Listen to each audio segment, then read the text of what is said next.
Some of the most important ideas that I can share around infusing critical thinking through our assessment and our curriculum delivery at universities, I think first of all it has to start from a careful reflection on what our learning targets are, both content, concepts, competencies we want to nurture, thinking about our discipline. What's at the core of our discipline?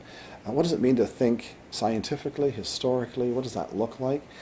Have I chosen assessments that actually measure what I said mattered in my program? So one of the things I want to say is that curriculum planning needs to begin with thinking about our learning targets. I think too often we plan curriculum and then think about our assessments.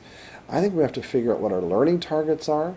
How would we gather evidence of that learning? Now what should my classes look like that will give students the tools to respond to those assessments? And so first of all I want to say, getting our planning in the right order. What are the key learning targets? What's essential about my discipline? What evidence will I gather? What lessons do I need to teach to help students be successful? So that's the first piece.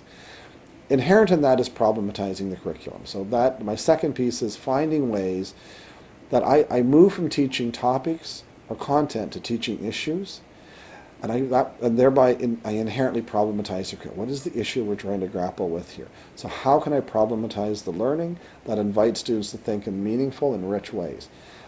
Finding ways that students are collaborative. One of the research that I've read around what we need to nurture in learners in the 21st century, critical, creative, collaborative thinkers.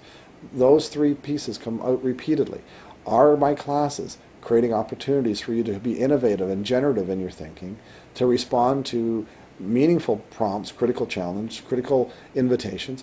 And am I allowing you to collaborate with others, which is not to say come up with the same answer, but to push my thinking by engaging in kind of activities that allow us to surface new ideas and have to work with those ideas. So critical, creative, collaborative opportunities in my class, getting at those learning targets.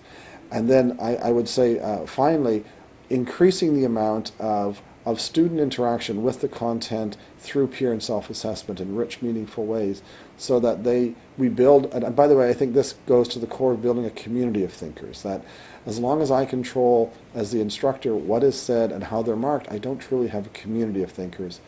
And one of my pieces of advice is finding ways that we create true communities where students recognize that although I have an expertise in what I'm teaching, I'm not the only person with something to share. We have a community here, and we are in this together, and we explore ideas together. So those would be my pieces.